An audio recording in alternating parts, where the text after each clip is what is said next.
Eso Está bien. Muchas gracias.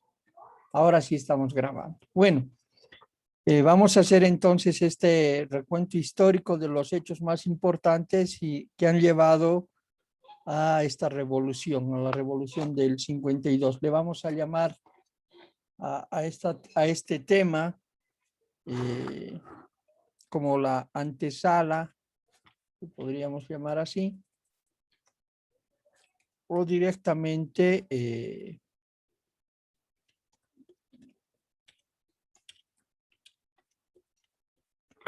la revolución del 52. Entonces, empezaremos. Primero vamos a ver qué datos, seguramente en esta clase vamos a ver todo lo que ha antecedido a esta revolución.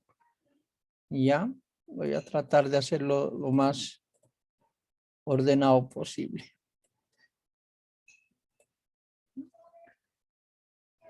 Hay varios datos, hay varios datos. Ustedes sabrán que cuando Bolivia nace a la independencia en 1825, la situación de Bolivia es bastante ambigua porque estamos saliendo de un régimen colonialista a la independencia y los actores políticos no tienen todavía claro qué es lo que va a suceder con esta nueva república. Hay intentos de vincularnos con el Perú en esta confederación Perú-Boliviana que fracasan y hay varios dichos y diretes sobre esta etapa, ¿no? Lo que sí no ha cambiado, lo que no ha cambiado para nada es la situación del indigenado. Se ha mantenido exactamente igual. Se siguen ellos siendo pues tratados como mano de obra en varias comunidades como esclavos y prácticamente su situación es la misma.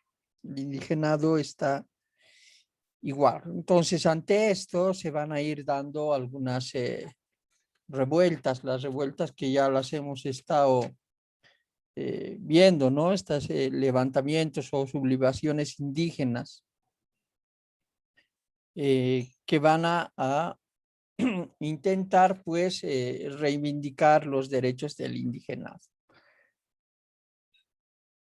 En este contexto tan curioso, pues sube Melgarejo al poder y plantea lo siguiente. O sea, de lo que se trata hay una idea de fondo, ¿no? La idea de fondo es que los terratenientes, los hacendados, puedan tener derecho a más tierras. Ya, esa es la idea de fondo. Entonces aparece este señor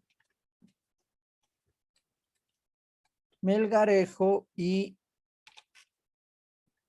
da 3 meses, exactamente así dice, por una ley, da 3 meses a todos los indígenas para que puedan regularizar sus papeles. Es decir, les dice, tienen este tiempo para que puedan ustedes tener un documento privado, ¿ya? Privado para que puedan ser dueños y propietarios de sus tierras. 3 meses para que los indígenas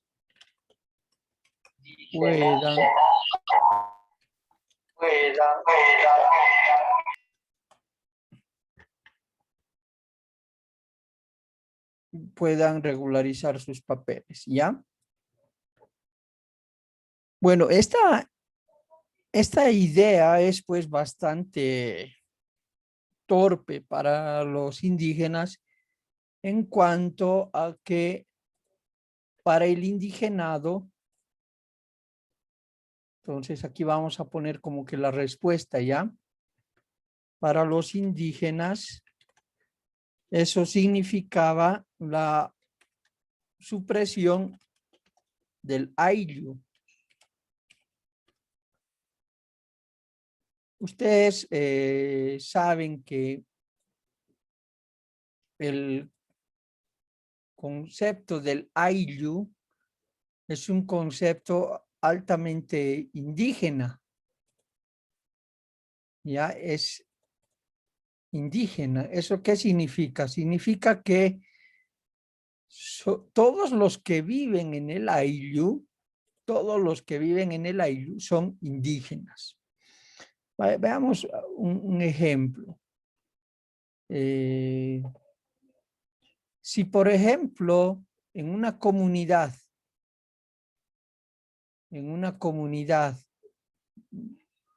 voy a admitir un segundito, ver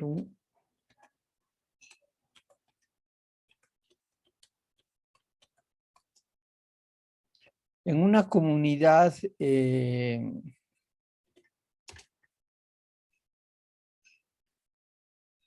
hay un ayllu respectivo. Este ayllu corresponde a lineamientos sociales, políticos y una organización establecida dentro del mismo ayllu. Es decir, hay autoridades específicas dentro del ayllu. ¿Ya? Hay comunidades específicas. Y hay normas específicas también. No he podido insertar un mapa.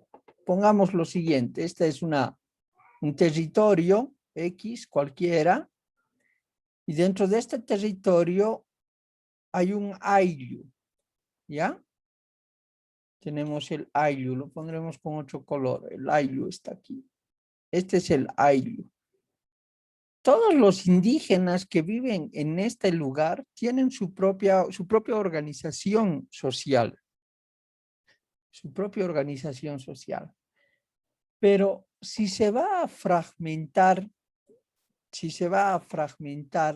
el ayllu, si lo vamos a dividir en pequeñas porciones de tierra, ya, si lo vamos a dividir en partes, entonces cada miembro de la comunidad tiene su parte.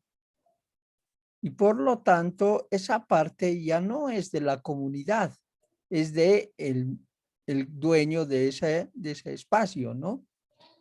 Pero si alguien de la ciudad viene acá y se compra un terreno, digamos si se está viendo, ¿no? Entonces, este señor, el que se compró su terreno, pasa de ser citadino a ser campesino, porque el concepto de campesino es un concepto de lugar, de región, de espacio geográfico. Entonces pasa de vivir en la ciudad, ya digamos que son edificios, pasa de vivir en la ciudad a vivir en el campo, se hace campesino. Pero no todos los campesinos son indígenas. Pueden haber campesinos o gente extranjera incluso, o los caras que viven en el campo. Entonces, son campesinos, sí, pero no son indígenas. Y como no son indígenas, no reconocen a la autoridad indígena como su autoridad. Y no reconocen el sistema de estructura social de los indígenas como su estructura. Por lo tanto, esta fragmentación que se pretendía dar en el ayllu, ¿no? Al suprimir el ayllu, pues prácticamente les quitaba a los indígenas este tipo de organización que ellos ya tenían, y no recién, ¿no? La tenían desde siempre. el virrey Francisco de Toledo, ahora veamos un poquito cómo es que estos indígenas tienen estos territorios, ¿ya? Estos territorios. El virrey Francisco de Toledo, el virrey lo pondremos nomás, Toledo directamente, ¿ya? El virrey Francisco de Toledo va a tener en la época de la colonia, ya antes de la independencia de Bolivia, va a hacer una especie de trato con los indígenas, sobre todo con los indígenas que habían ido a trabajar a las minas de Potosí. Entonces les dice, miren, tú vas a trabajar aquí y yo les voy a dar títulos, un título de propiedad de un territorio para que ustedes sigan teniendo su comunidad. Entonces el virrey Toledo les había dado títulos de propiedad a los ayllus. Y es así que en estos, o los indígenas de estas comunidades se sentían dueños de la tierra porque tenían un título. Habían trabajado por conseguir ese derecho propietario. Los abuelos, los bisabuelos de los que aquí vivían. Entonces, todos los indígenas de este lugar tenían este derecho legal, un derecho propietario, ¿ya? Hasta aquí estamos bien, ¿no? Me están siguiendo. Entonces, ¿qué va a Sí, Lisa. suceder? ¿Qué va a suceder? Melgarejo había hecho esto, ¿no? De decirles, tienen 3 meses para hacerse no ya un título común, un título comunitario, sino que cada uno se haga su propia parcelita, su propia tierra. Los indígenas obviamente no querían, pero la ley ya estaba dada. Entonces, va a aparecer en el año 1874, 1874, va a aparecer Tomás Frías. Lo pondremos con negrito. Aparece Tomás Frías y promulga la ley de exvinculación. ¿Ya? Promulga la ley de exvinculación. ¿Qué era esta ley de exvinculación? ¿Qué era la ley de exvinculación? Esta ley lo que permitía era que los terratenientes, ustedes saben que de estos grupos sociales, de estas comunidades étnicas, habían pues terratenientes, ¿no? Alguien que tenía un poder sobre todos los indígenas que ocupaban sus tierras. Los terratenientes, con esta ley, pues lo que podían hacer era agilizar la venta de los terrenos,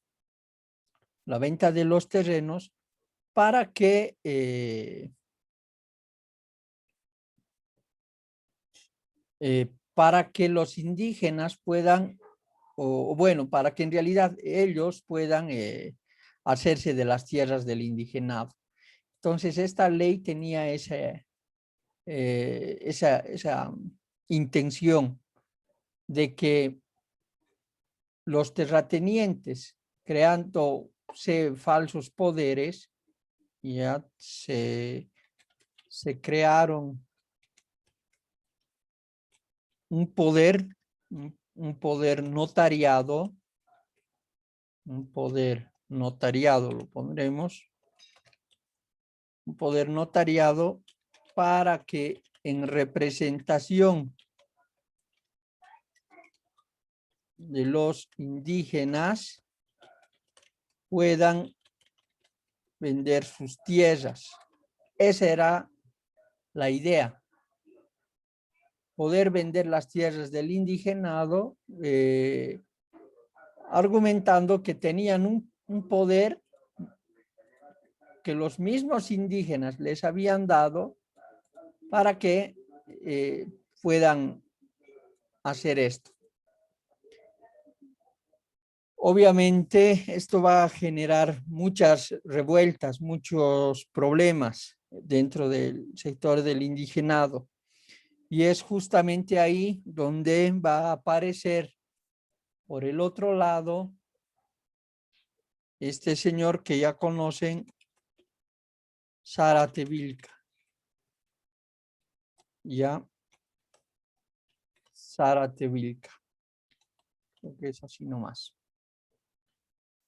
Zárate-Vilca va a ser uno de los primeros indígenas en levantarse contra estas leyes, en levantarse contra esto que están haciendo. Se denominaban las mesas revisitadoras al hecho de que solían ir con topógrafos e ingenieros, ya solían ir al terreno, digamos algo así, y medían la superficie para determinar de dónde a dónde se había vendido el terreno. Entonces, todos iban con los documentos al terreno para decir, bueno, es de aquí a aquí, ahora es tu terreno, de este cerro a este otro cerro es tu terreno. A eso se llamaba las mesas revisitadoras. Y Zárate-Vilca estaba en contra de esto porque prácticamente estaban vendiendo los terrenos de estos ayllus y estaban destrozando toda su visión de comunidad, ¿no? De ayllu. Y es justamente ahí cuando empiezan los levantamientos del indigenado respecto de los caras. Entonces, cada vez que iban los encargados de las mesas revisitadoras a poder hacer las mediciones, salía una turba de indígenas, ¿ya? Una turba de indígenas, y pues con piedras y sus ondas, pues los sacaban del lugar, ¿no? Entonces se daban confrontaciones violentas entre estos dos grupos. ¿Ya? Va a ocurrir otro evento acá que ya lo hemos visto, no voy a redundar mucho en ese evento.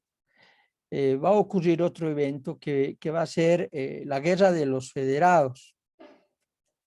En ese contexto, ya les dije antes, pues va a haber una pelea entre los caras por cuestiones políticas y por ver quién se va a quedar con el poder, quién se va a quedar con la presidencia. Entonces aparecen los conservadores, los liberales y ahora los federados que quieren decretar que haya estados federados en Bolivia. Entonces, en ese contexto aparece otro personaje, ¿no? Aparece Pando, el general Pando. Pando, que es el neoliberal, quiere hacerse del poder, del poder y ganar esa pelea interna que hay entre los caras por el poder. Pero el general Pando no tiene todas las fuerzas necesarias para poder enfrentarse al gobierno que está en turno. Y para ello pide ayuda, pide ayuda al sector del indigenado, a los indígenas, diciendo que Zaratevilca, si yo logro llegar al poder, Zaratevilca va a ser el vicepresidente. Bueno, entonces cesan las revueltas de los indígenas frente a esta ley y a estas intenciones, y más bien los indígenas se van a apoyar a Pando en la guerra o en la batalla esta de los federados. En ese contexto, bueno, logran el ejército de Pando en Oruro logra hacerse del poder, y Zaratevilca, bueno, empieza a exigir sus derechos, lo que se le había prometido. Y por lo tanto, pues empiezan otra vez las revueltas del indigenado respecto de ahora el gobierno de Pando, porque Pando no daba, digamos, ninguna respuesta a Zaratevilca. De hecho, no le interesaba responder, solamente había utilizado a los indígenas de carne de cañón en esta revuelta, ¿no? Para buscar sus propósitos. Es así que van a apresar a Zaratevilca, además culpándolo de la masacre de Ayo Ayo y de otras barbaridades, y sosteniendo que estaba escapando de prisión, pues lo van a matar.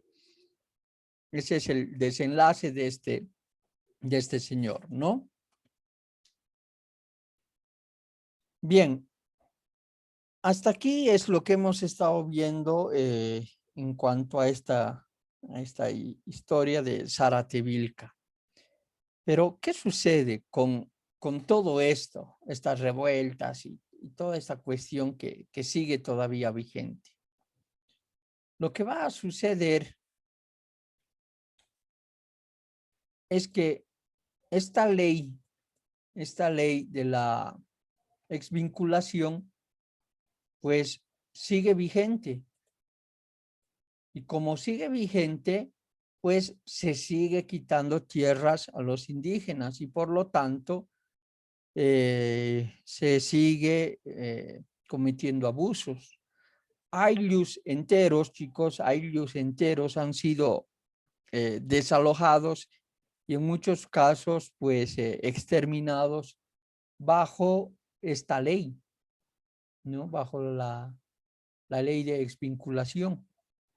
Esto en favor de unos cuantos, de unos pocos, siempre en favor de los más ricos. Entonces empieza una nueva etapa de la historia del indigenado, que es la que se va a denominar los caciques apoderados. ¿Quiénes son los caciques? Volvamos un ratito aquí. Aquí en estas comunidades, hay un representante, ¿ya? Hay un representante. El representante de estas comunidades es el cacique. El cacique es como el alcalde, como una autoridad, la autoridad de la comunidad, ¿ya? Entonces, los caciques apoderados. Entonces, a este cacique se le va a pedir que por favor pueda recuperar los documentos que les daban a estos comunarios el título de propiedad, es decir, los documentos que el virrey Toledo había dado a los comunarios. Pero esos documentos estaban en Perú, no estaban en Bolivia.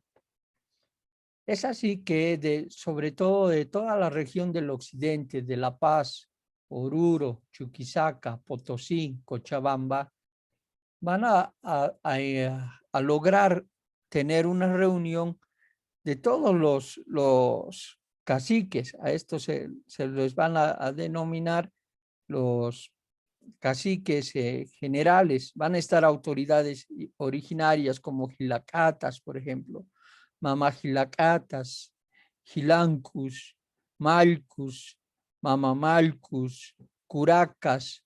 Todas estas autoridades del Ayllu se van a reunir para formar esta comisión. Es una comisión en la que se les va a dar un poder para que ellos hablen en nombre de toda la comunidad.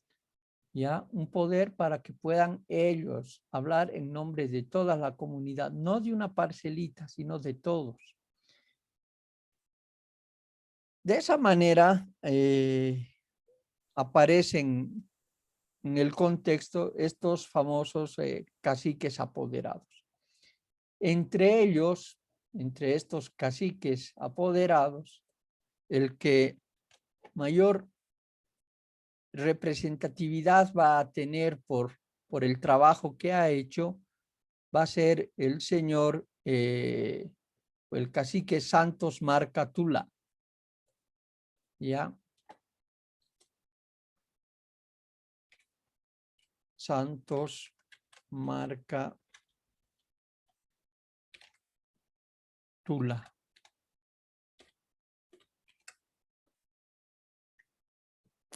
Este cacique se dice que no sabía leer, no sabía escribir, pero tenía una inteligencia, dicen, que era realmente valiosa.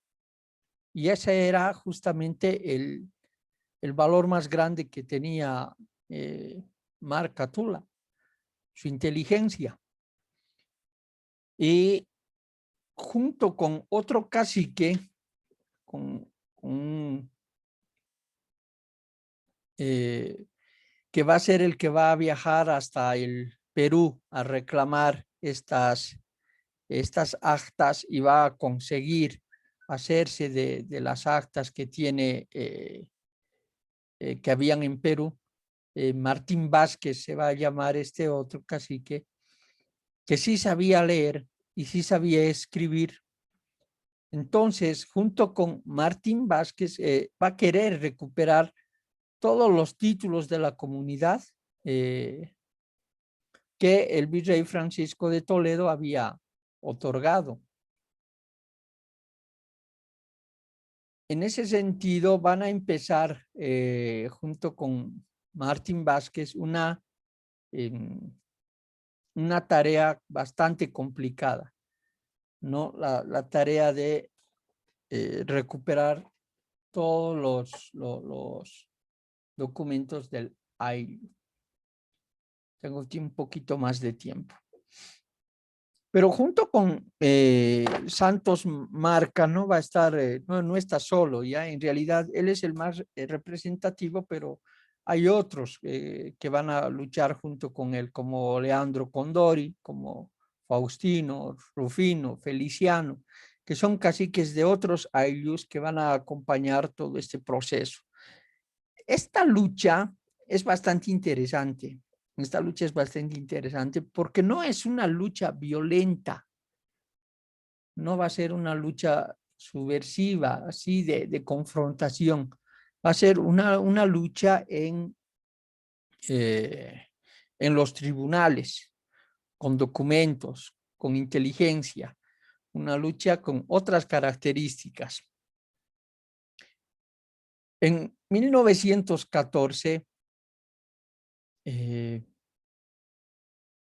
tras reclamar los documentos bueno, hay un dato todavía. En 1914 Martín Vázquez había recuperado ya estos documentos. Los recuperó, fue hasta Perú. Este cacique que era de Sucre logra recuperar y vuelve con los documentos. Y cuando quiere confrontar a los caras, arguyendo que tiene los documentos, lo arrestan. Cae preso Martín Vázquez y además le quitan todos los documentos. Y es así que meses más tarde del mismo año, pues Santos Marca va a ir a pelear otra vez en los tribunales pidiendo que se le devuelvan los documentos. Y va a tener unos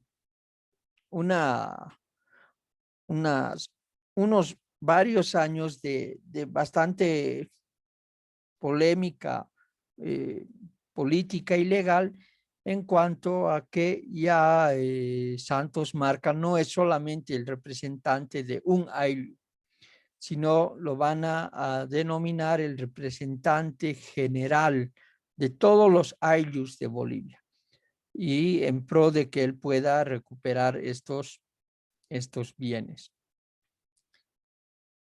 Mucha gente de parte de los caras van a intentar disuadir a Santos Marca de su labor, diciéndole que para qué se está metiendo en problemas, que amenazándole por un lado, pero también queriendo extorsionarlo, diciendo que le van a dar a él tierras si es que ya deja de molestarles prácticamente, ¿no? Entonces, él no va nunca a dejarse convencer, va a seguir luchando por los derechos del indigenado desde su rol como abogado ya prácticamente. Y es así que en 1917 va a ser apresado en Sucre bajo el cargo de sedición. Y además será acusado de que a él está metiendo ideas para que los indígenas se puedan sublevar, ¿no? Bueno, a ver si ha acabado el tiempo. Voy a regresar enseguida con la clase, ¿ya? Enseguida volvemos. Les voy a mandar otro link, chicos. Está bien, Lisa.